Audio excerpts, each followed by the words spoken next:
poco a poco vamos a tener un par de años más, dentro de poco, pero vamos al templo. Yo siento que para el Señor tiene que ser lo mejor. ¿Cuántos necesitan que Dios le hable esta mañana? Denle un aplauso si usted necesita que Dios le hable. Le traigo buenas noticias. Dios le tiene un mensaje que le va a servir de fortaleza para su vida. Si usted se siente un poco como así desanimado, Dios lo va a fortalecer, se lo garantizo. Porque la palabra que viene del corazón de Dios. Por seguro que Dios me dio esta palabra para transmitírsela a usted. Amén. Yo no puedo estar jugando a hacer prédicas. Sus problemas son serios, como para poder venir a inventar un día antes y ver que le doy a mi pueblo, si que me han encomendado y se falta Dios. Así es que cierre sus ojos. Vamos a orar para pedir la dirección del Espíritu Santo y su presencia en este lugar donde va a estar. Espíritu de Dios, agradecemos que tú estás aquí. Te suplico, Señor, que tomes el control. Padre, al que tenga necesidad de exhortación, exhórtalo. Al que tenga y necesite consuelo, consúlalo a través de esta palabra. Padre, es un milagro, la considero, porque un mensaje, Señor, es eficaz y es útil para todos, Señor Jesús. No obstante, la diversidad de problemas de cada uno, porque no son los mismos problemas, pero sí es un mismo mensaje. Y ese sí es un milagro. Penetra, Señor, como dice tu palabra, con filo hasta lo más profundo del corazón. Y al final, Señor, que pueda haber un cambio espiritual, que es lo fundamental.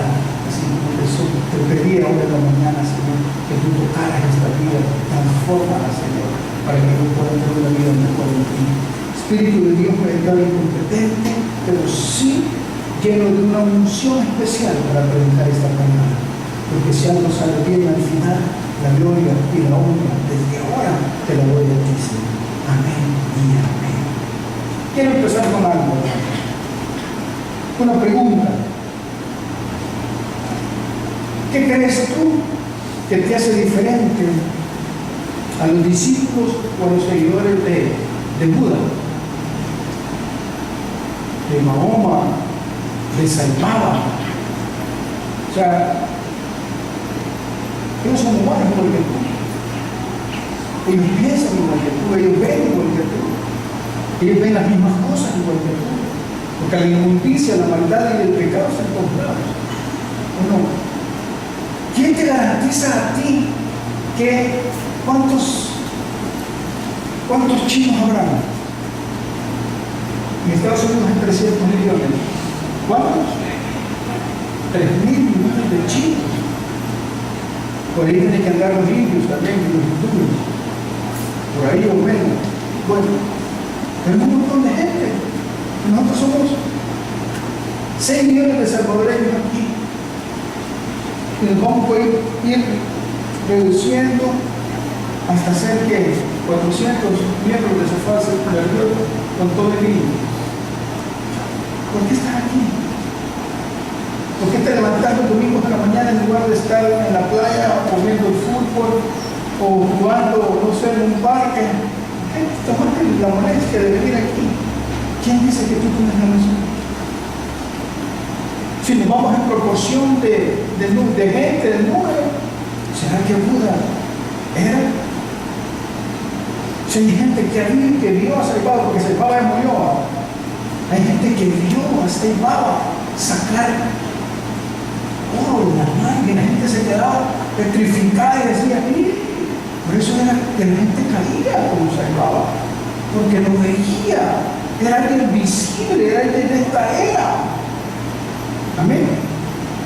¿Quién te garantiza a ti que tú estás en lo correcto y que lo que yo te digo todos los domingos es cierto?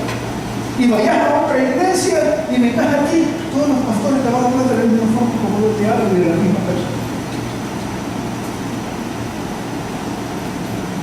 Vos tenés que hablar de Jesús o del Espíritu Santo, o de mi Padre, no puede salirse el mensaje que me da Dios. ¿Quién te habla a ti? Bueno, te voy a agregar algo. Ni siquiera lo han visto. ¿Cuántos han visto a Jesús aquí? Ay, Alguien me puede preguntar, ¿no? Pues ya me voy, dice que no me vaya. Lo que le estoy diciendo es que ¿quién te garantiza que es cierto lo que estás viviendo? ¿Ah? ¿Quién te dice que es cierto? ¿Saben por qué le digo amigos? ¿Y qué es la diferencia entre tu fe, tu creencia, tus principios y tus valores? Hay algo que está compuesto de 2 letras y de una palabra pequeña, creo que es la más pequeña.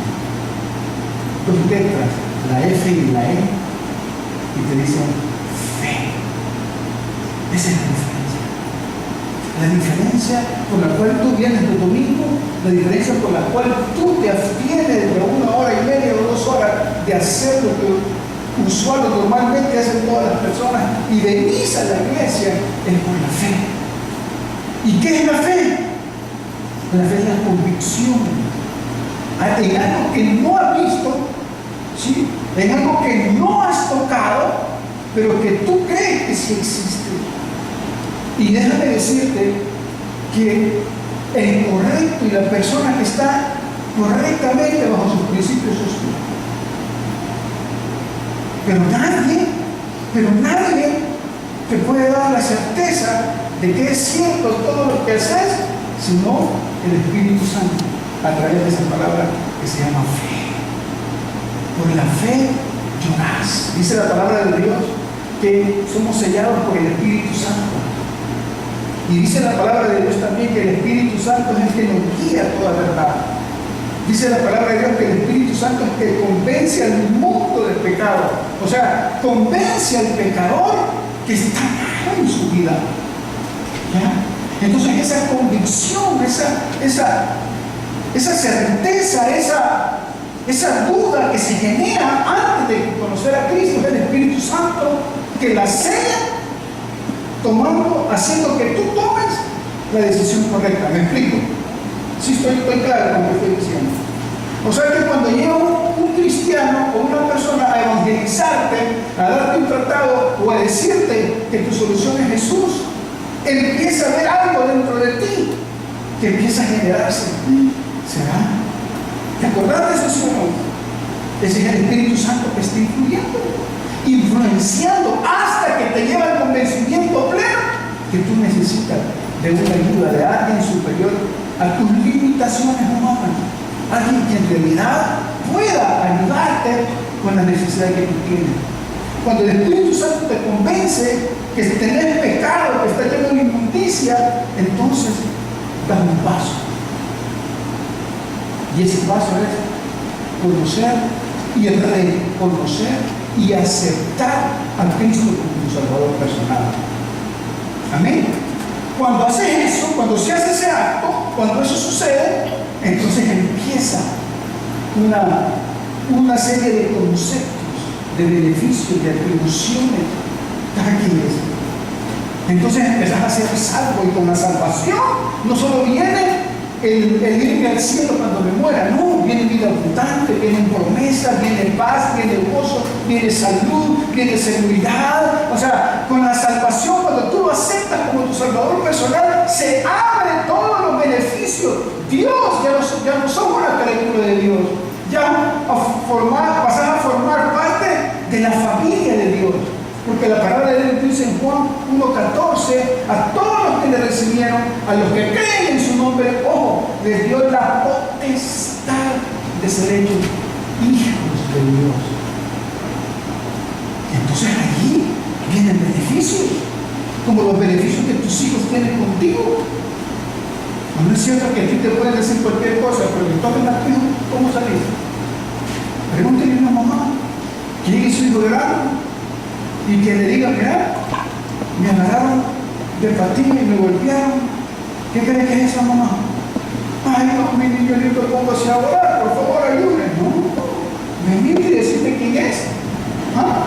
¿Vos sos? ¡Ah! Pues no es así.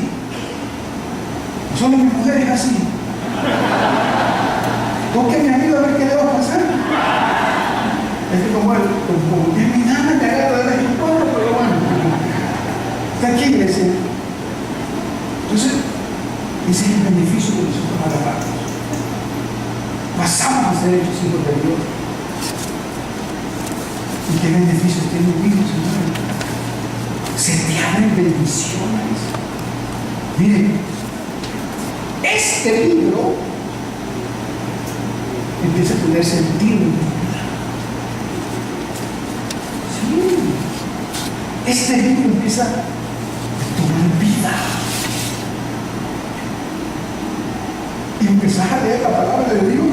Y empezar a llorar. Y le empezar a hablar a tu mujer, mira, ¿qué hice? Y empieza tu mujer y te lo lees. Es el Señor, es el Espíritu Santo. Entonces es el mundo cristiano que se revive, que toma vida. Amén.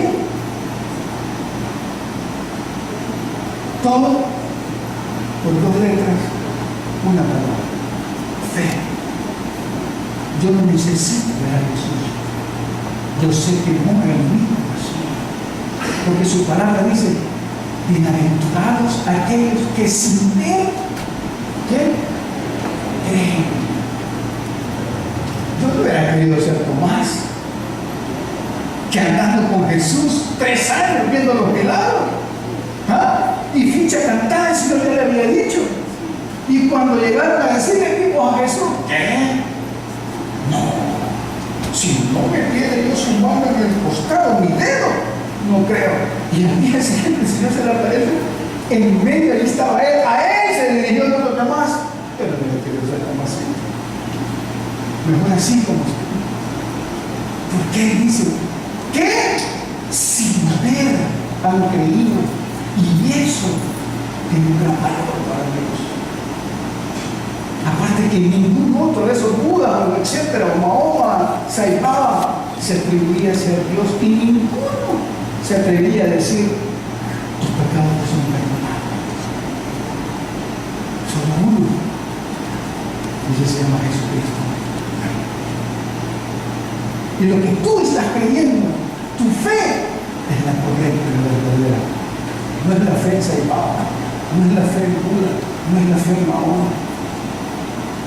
Es la fe en el Señor Jesucristo, porque dice la palabra de Dios que cree en el Señor Jesucristo y será salvo. Y mire, y será salvo tú en tu casa.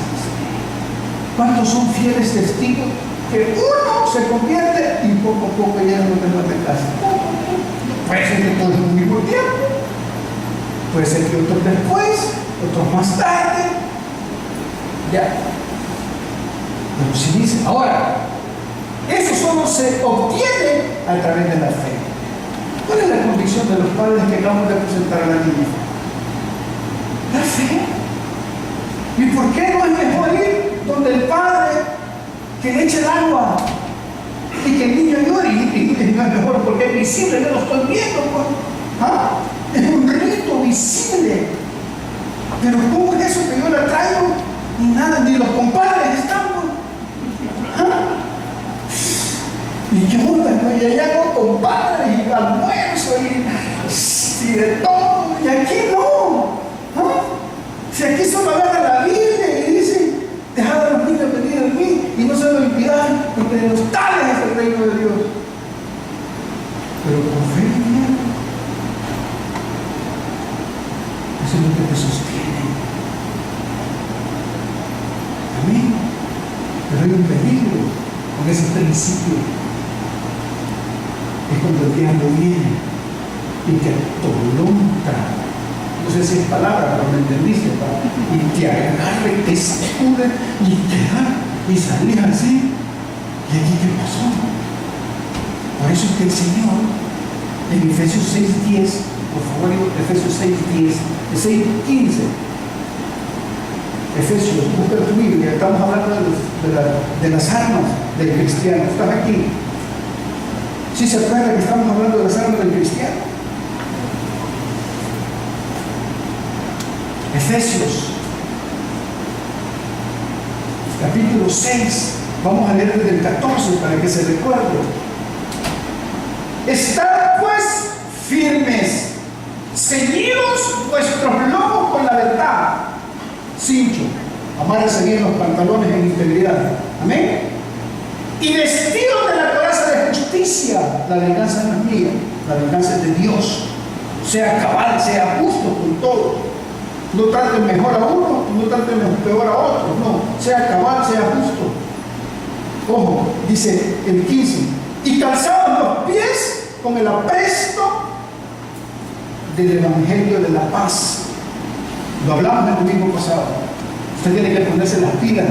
Entendería yo y me doy por recibido de que usted entregó los dos tratados que le dimos el domingo pasado, que le habló a dos personas del Señor, y que usted sintió esa satisfacción. Pues eran los calzados, esos eran los zapatos. Dijimos que no eran tinamalco, eran unas botas cumpla en las cuales yo puedo patear, y que la forma de entrar al campo del diablo era evangelizando. ¿Sí o no? Amén. Pero hay otra arma. Ponémelo por favor ahí. El 6. ¿En cuál vamos? 6:16. Ojo. Sobre todo, dice. Sobre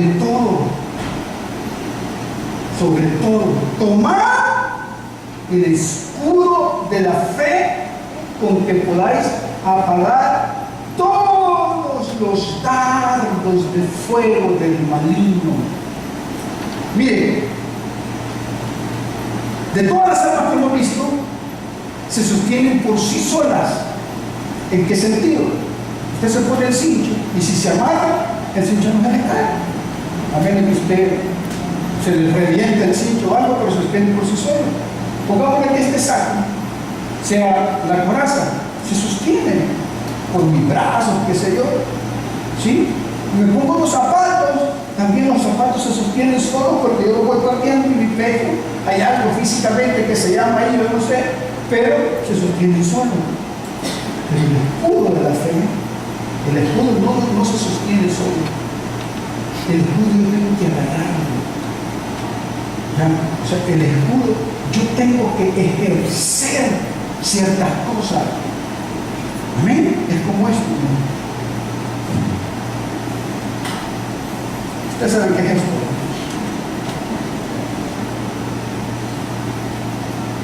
Generalmente el escudo, si yo no agarro el escudo, se fue para abajo. O sea, yo tengo que agarrar el escudo. O sea, yo tengo que ejercer fuerza. ¿Sí? Generalmente, este es el único escudo que llevamos nosotros ahorita. ¿Sí?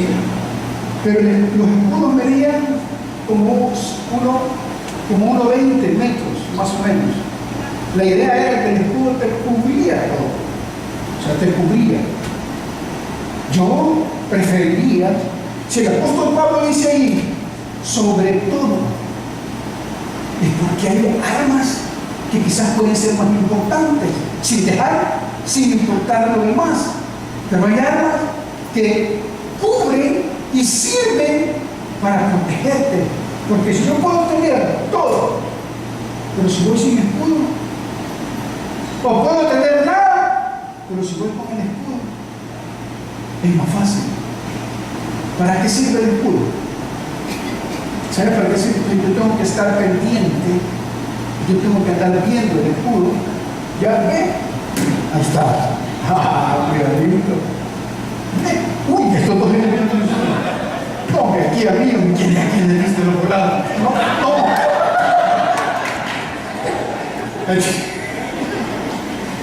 Bueno, ese está que está el agua. Ahí está. Mire. Está con estilo, otro más. ¿Dónde está? Este es más fácil. Chámelo otro más. ¿Entendió? Hay que dejarlo, Martín. Hay que dejarlo. Esto, ¿sabe para qué me sirve? Para estar pendiente. A veces tenemos un ataque como eso. ¿Ya? Que vi un solo. Esto porque es pequeño, ¿sabe qué le he hecho ahí? Me agacho. Yo mido 320, pero bueno. Me agacho y hubiera agachado ahí, yo me lo pongo así. Y venga lo que venga, no me pasa nada. ¿Sabes qué es eso? Mire, cuando venga, frase, esperen esto. Yo veo la dirección donde viene. ¿Saben para qué sirve? Cuando venga la tentación, me lo apaga. Cuando venga ese espíritu de tristeza, ¿tienen nota? Un burro. Pero el caballito me mira. Cuidado porque voy a caer espada. El otro domingo. ¿Entendió? Pero esto no lo puedo andar atrás. Por el pecho. No lo voy a andar atrás. Y mismo pero suave, por favor. Suave. Mira. Me cae. ¡Ay, ahí me da algo que yo! ¡Ay! Cuando el diablo te da así. Cuando el diablo te teje la mano. Tranquilo.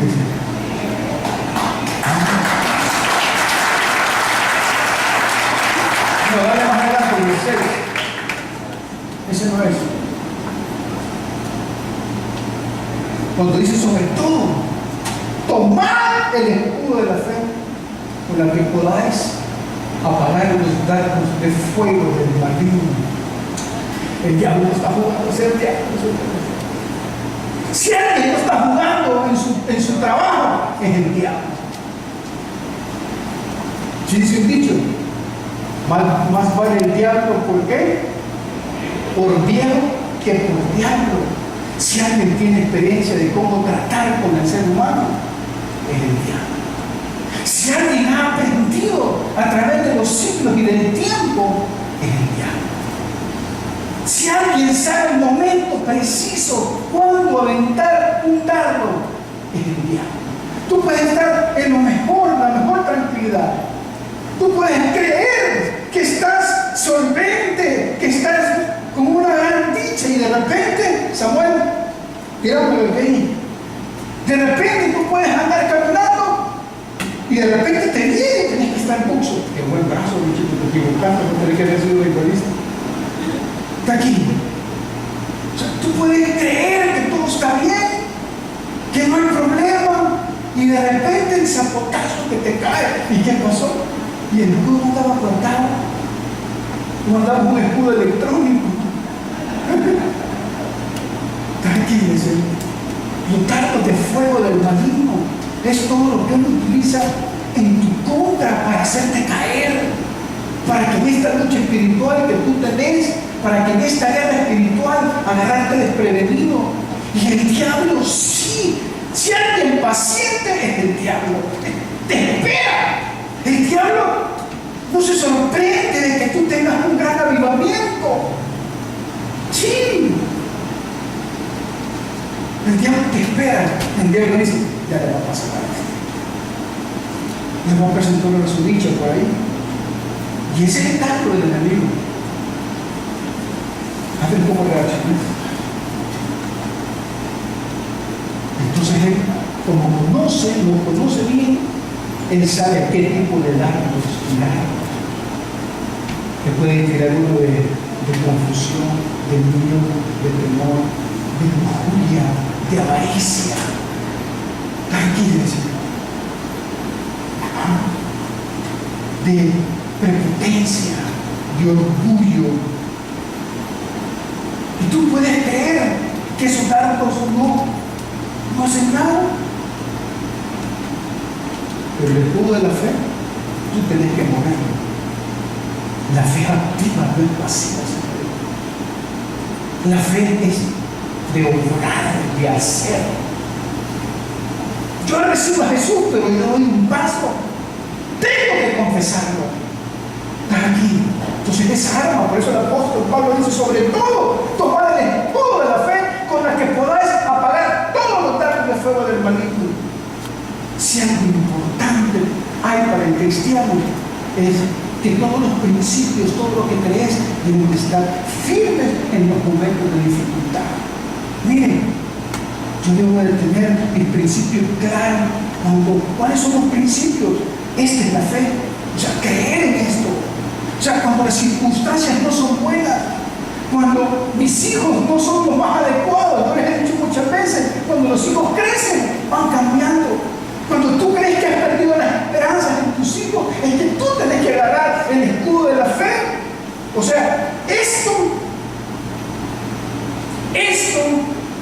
y creer en las promesas. Como cuando creías, cuando todo andaba bien económicamente, cuando la chequera estaba bien, cuando los bancos te llamaban no para cobrarte, sino que te llamaban para, miren, ¿qué es el AAA? Teníamos una tarjeta de crédito de $15,000 de crédito, de límite. Me buscan los bancos. En ese tiempo, Señor, todo bien. Cuando tus hijos estaban pequeños y decía, vamos, entonces subían al carro.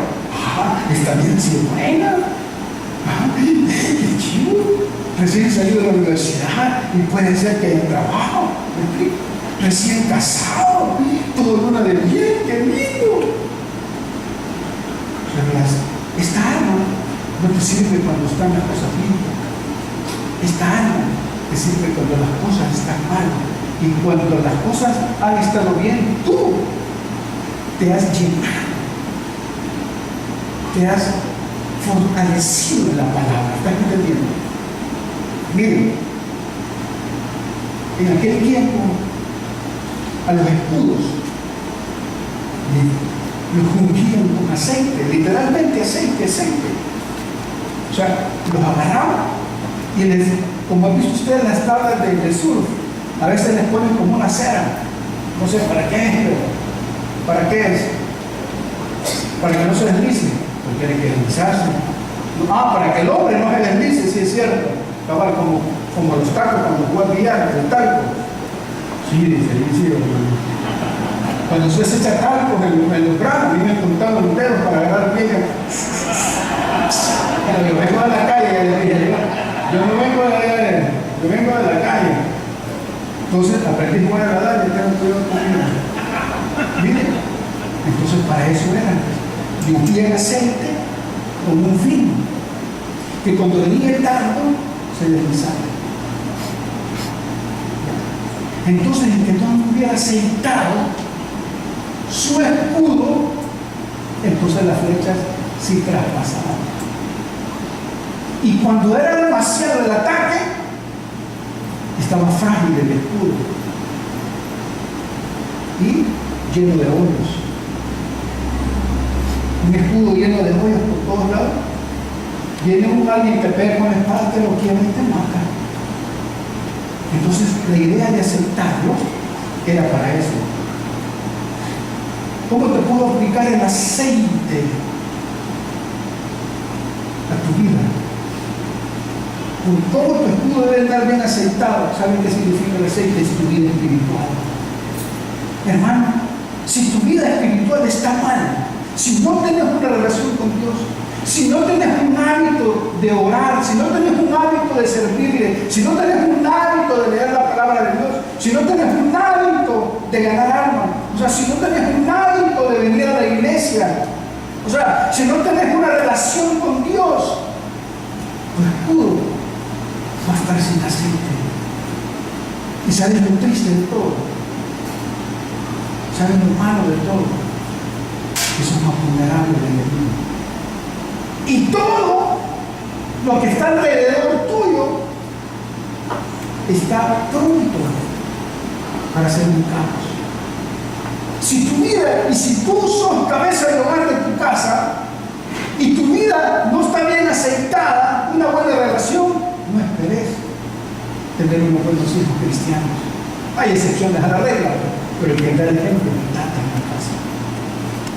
Si tú, mujer, sos una mujer insujeta y sos gotera continua cada rato y que frigas por todo y que mirar y que aquí, pues esperes princesas como reinas en casa van a ser igualitas aquí. Igualita. Estás creando lo que tú sos. Ellas van a hacer lo que tú haces. ¿Sí? Yo no estoy diciendo que no me va a haber problemas, no. Lo que yo estoy diciendo es que tus hijos vean, tu familia vean cómo resolver los problemas en casa. ¿Sí? Que tus hijos te vean que lloras en la presencia de Dios. Que tus hijos vean que tenés problemas con la demás gente porque tú les servís a ellos. Que tus hijos vean que de verdad te critican por causa del Evangelio. Que eso vean tus hijos. Miren, ayer que tenía mujer, que estaba lo de los jóvenes, supernova, había una estrella aquí, se me imaginó a mí el holocausto. Yo siempre había pensado, qué feo debe haber sido morir en el holocausto. Pero no cree que debe haber sido un gran privilegio. Siempre vamos a morir, hermano, ¿o no? Pero no creen que ha de haber sido un gran privilegio morir por esa causa. Sin nada, solo por el hecho de ser hijo de Dios, por el hecho de ser judío. Estás aquí, estás entendiendo.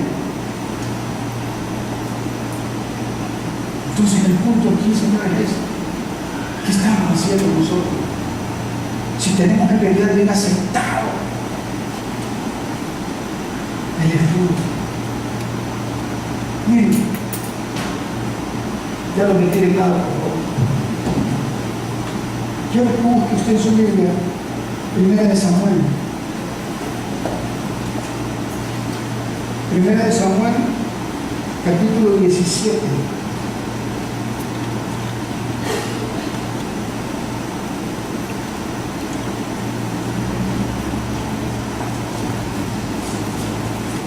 Primera de Samuel 17. Si lo tienen, en un momento. Ahora, si está entendiendo, denle un aplauso al Señor, por favor, de verdad. Yo le dije que este mensaje iba a ayudar, ¿sí o no? Pero agárrese lo que viene ahora en estos últimos 5 minutos. 1 Samuel 17, versículo número 38 y 39. Dice el 38: y Saúl vistió a David con sus ropas y puso sobre su cabeza un casco de bronce y le armó de coraza. De aquí, ahí quiero que se quede. Quiero contextualizar. Usted sabe que antes de eso había un filisteo que se llamaba Goliat, que Goliat tenía amedrentado a todos los guerreros de Israel y entre ellos a su rey Saúl, que dice la palabra de Dios cuando fue escogido que no había ningún hombre que le llegara a Saúl ni al hombro. O sea que Saúl era un hombre tremendo, con tremendo porte, con tremenda presencia. Era alguien que quizás tú lo veías, te daba miedo o respeto, no por lo que decía o hacía, sino por su presencia. ¿Sí? Saúl conquistó, Saúl era guerrero, o sea, tenía todo para eso. No obstante, un hombre filisteo de los enemigos de Israel en las mañanas salía a gritarle al pueblo de Israel diciéndole: ¿dónde están, pues? ¿Dónde está ese su Dios? Salía como a provocarlos, porque lo que querían era que a uno saliera a enfrentarlos. Y los grandes guerreros, ninguno de ellos, todos aquellos que se la picaban de los grandes guerreros, de los grandes hombres, de que eran los primeros en la familia, los hijos mayores, aquellos que decían yo puedo con 2, con 3, etcétera, a la hora de las horas, todos calladitos y vienen. Usted sabe cómo se le hace la mano con miedo. ¿Ya? Con miedo, amedrentados. Los grandes guerreros experimentados, un hombre los tenía amedrentados. Y llega un cipote de 17 años. Esa edad es la que tenía David. 17 años, sin ninguna experiencia en guerra. Sin ninguna experiencia en guerra. Pero sí había fomentado una buena relación con Dios. Porque su entreno era con el arpa adorando a Dios en el tiempo que pasaba cuidando las ovejas de su padre. Allí se fortaleció. David tenía una buena relación con Dios. ¿Sí? Entonces cuando él llegó al campamento, oyó y preguntó: ¿qué pasa? Y él explicaron lo que él va a explicar. Y ustedes, ninguno de ustedes, les dijo, ¿ha podido enfrentarlo? Yo voy. Y le empezaron a criticar. Y llegó todo hasta el mero rey. Y David le contó cómo mataba a los leones, etc. Y el rey dijo: vaya pues. Ese era el contexto. Y vino el que viene. Y Saúl, dice, vistió a David con sus ropas y puso sobre su cabeza un casco de bronce y le armó de coraza. Dale, hijo, 39. Y ciñó David su espada sobre sus vestidos y probó a andar, porque nunca había hecho la prueba. Y dijo David a Saúl, ojo, Saúl quiso ayudarle. Cualquiera, hermano, se hubiera pantallado. Si el presidente de la República le ha dado sus sacos, su ropa, aquí, si tenía la ropa del rey Saúl, por Dios santo, ¿quién no hubiera querido ponerse esa armadura guerrera? ¿Quién no hubiera querido usar la espada de Saúl? ¿Sí o no, hermanos? ¿Ah? ¿Quién no se hubiera sentido seguro? ¿Y sabe qué? Vino Saúl y dijo David a Saúl, yo no puedo andar con esto, porque nunca lo practiqué. ¿Y qué dice el final del 39? Y David echó de sí aquellas cosas. Tú todavía tenés un tufo a pecado y no te lo querés quitar. Como dice el hermano Kevin, todavía llegas a tu casa volviendo a otro hogar. Todavía se te nota la lujuria en tus ojos. Tranquilo. Y así querés enfrentar las armas del enemigo son esas. Por eso te hablé de la integridad, de la justicia de Dios. Por eso te hablé del evangelio, que tenés que andar predicando la palabra de Dios. Amén. Y aquí lo que David te está diciendo es que está viendo un poquito o lo mucho que sabes, pero eso no te va a servir para enfrentar un cáncer. Eso no te va a servir. La plata que tenés no te va a servir para una sanidad. Pregúntale al ex dueño del banco agrícola, al jefe del Chalito, ¿cómo se llamaba? Baldoche. ¿Tenía billete o no? Ese sí tenía billete. Pregúntale a los que trabajaron en el banco en ese tiempo si un buen jefe tuvieron fe. Así dicen, ahí trabajaron ustedes también. Si dicen que ayer se acuerdan cuando vamos a trabajar en el banco, 16 sueldos. O 14, no sé. 3 ayudando, para todos les daban bien. Uno. Pero a la hora que el dueño le agarró el cáncer y fue una muy buena persona, no le sirvió un billetal, parece que iba a Miami, no sé dónde iba, a que le hicieran que le dieran la quimio. Allí no funciona esa ropa de salud, Señor. Pregúntenle a la viuda, a las verdaderas viudas que tenemos aquí. No hay psicología ninguna que te pueda quitar ese dolor. Las ropas de Saúl no te las quita. Es el tiempo y ponerte las armas del Señor que sí te van mitigando poco a poco ese dolor.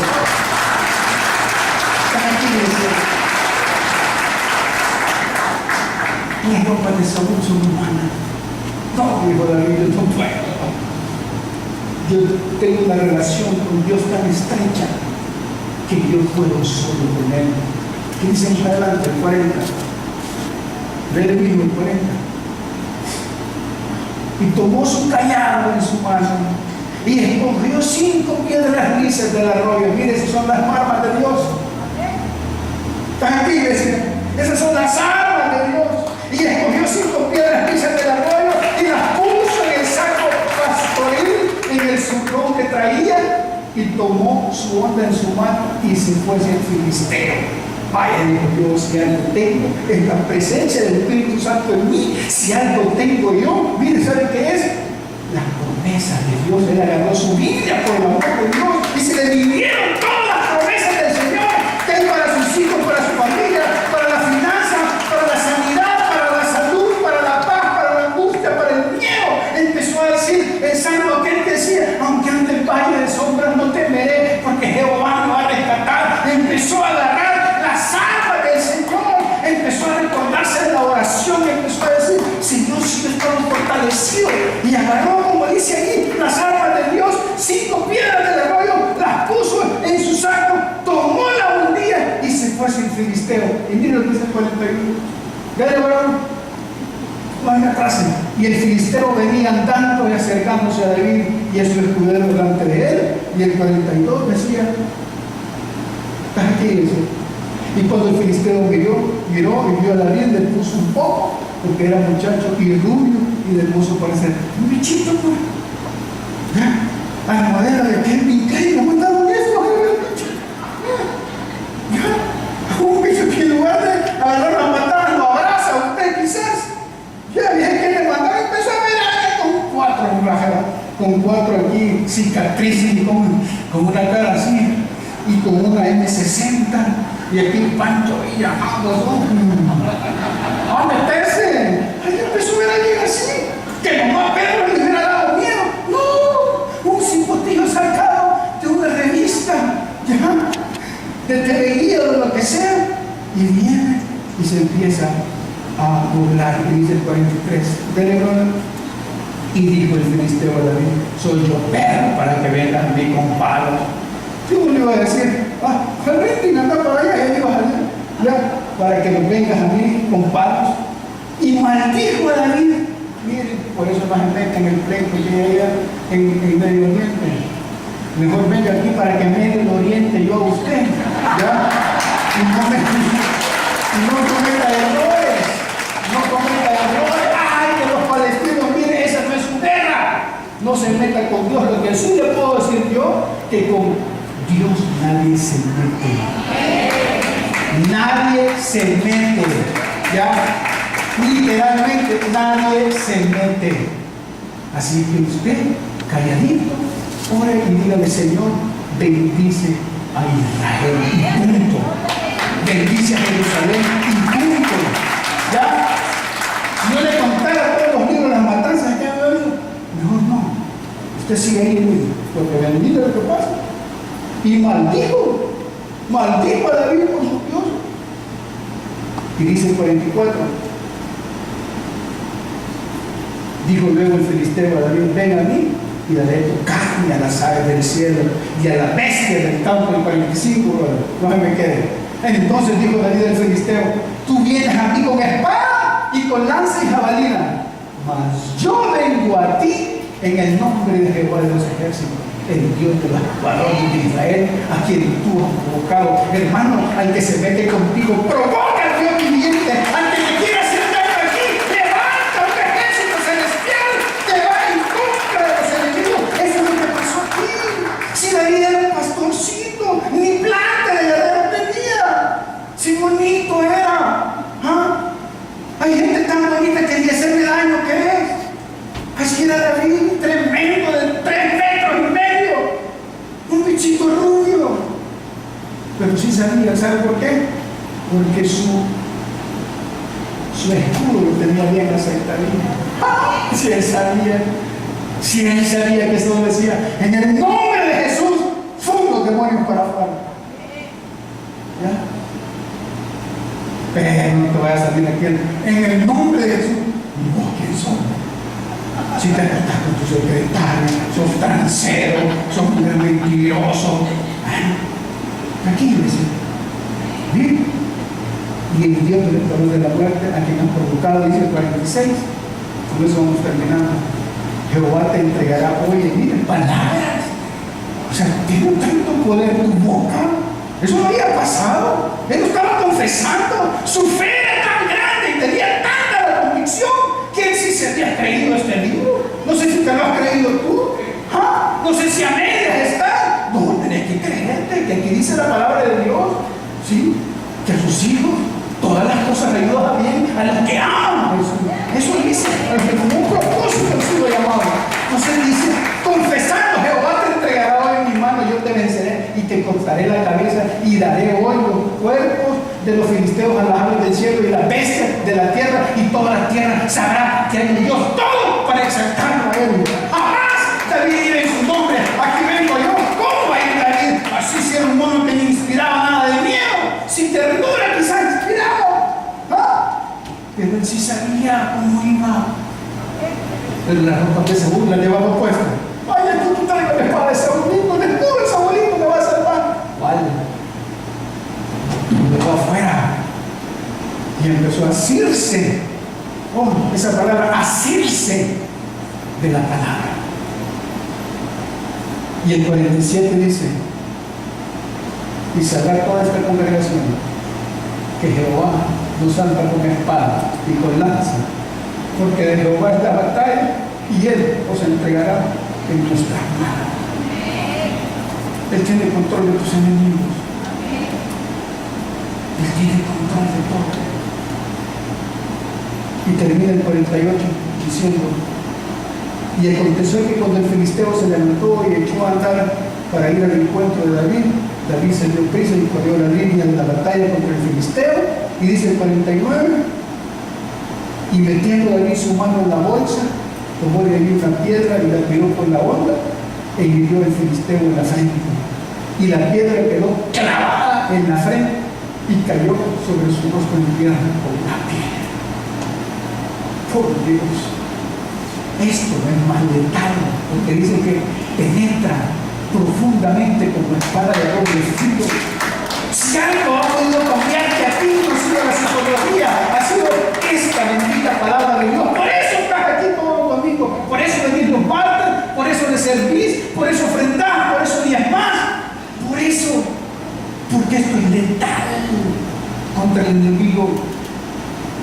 Cada quien dice, y dice el 41 y 50. Yo voy a leer hasta el 36, pero bueno. Así venció David al filisteo con monta y piedra, e hirió al filisteo y lo mató sin quitar la vida, espada en su mano.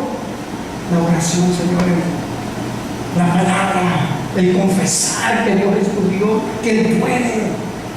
Eso es letal para el diablo. Quiero terminar con el 51, porque algunos de ustedes dejan a medio unos pecados. Miren.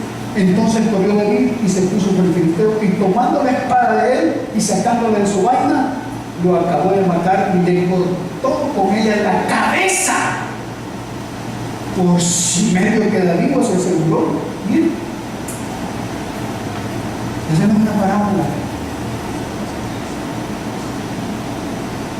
El pecado tiene que arrancarle la cabeza, Señor. Ay, es que todavía tengo el teléfono de ella o de él. Es que pobrecita, qué pobrecita. Al pecado hay que arrancarle la pobreza completamente. Amén. Sí, dice la palabra de Dios. Ya no me quedo tiempo para Dios. Pero hermano, ¿sabe qué más vale? Miren. De verdad que el mejor día aquí corrió, que aquí quedó 5 minutos de placer. Puede dar un día, una semana, un mes o año de tristeza y de dolor, de frustración. Como una acción tuya puedes acabar con toda tu familia y con tu negocio por 5 minutos de placer, por un año que te puedo durar ese dinero ilícitamente ganado. Mejor llegar cansado, pero comer en paz. Estás aquí, iglesia. Y solo de leer te voy a hacer tu casa. Pasa la alabanza, por favor.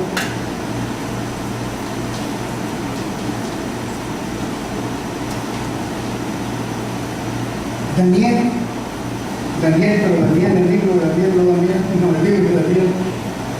Buscame Daniel 3:16. Daniel 3:16. ¿Qué me dice de él?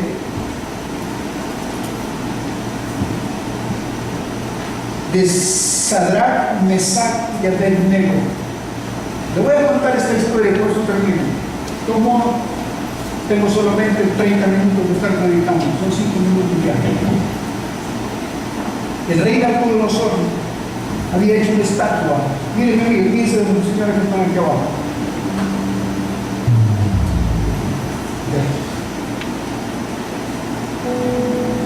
Sadrach, Mesach y Abednego, ¿saben quiénes son?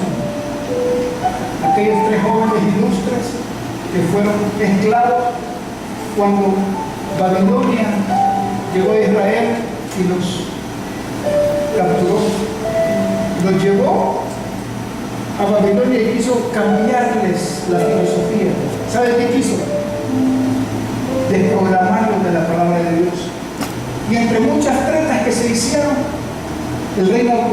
mandó a hacer una estatua de 27 metros, más o menos un edificio como de unos 15, 20 pisos más o menos, se ve todo el rato. Y la idea era que cuando se oyeran las trompetas, todo el mundo tenía que postrarse a adorar la estatua. Y había 3 jóvenes, judíos, israelitas, firmes en sus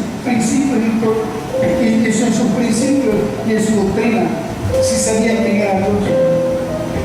Y ellos rehusaron inclinarse al estatua. Y eso viene y dice: Sadrac, Mesach y Abednego respondieron al rey Nabucodonosor, diciendo: no es necesario que te respondamos sobre este asunto. 17. He aquí nuestro Dios, a quien servimos, puede librarnos del horno de fuego ardiendo, y de tu mano, oh rey, nos librará. Y dice el 18, dale. Y si no, sepas, oh rey, que no serviremos a tus dioses, ni tampoco adoraremos la estatua que has levantado. El 19. Entonces Nabucodonosor se llenó de ira y se desnudó el aspecto de su rostro contra Sadrac, Mesach y Abednego, y ordenó que el horno se calentase 7 veces más de lo acostumbrado. Y miren el 20 que dice: y mandó a los hombres muy vigorosos que tenía en sus ejércitos que atasen a Sadrac, Mesach y Abednego para echarlos al horno de fuego ardiendo. Entonces el 21 dice, y entonces estos varones fueron atados con sus mantos, sus calzas, sus turbantes y sus vestidos, y fueron echados dentro del horno de fuego ardiendo. El 22. Y como la orden del rey era pendiente y los habían calentado mucho, miren, la llama del fuego mató a aquellos que habían lanzado a Sadrac, Mesach y Abednego. Y el 23 dice: y estos 3 varones, Sadrac, Mesach y Abednego, cayeron atados dentro del horno de fuego ardiente.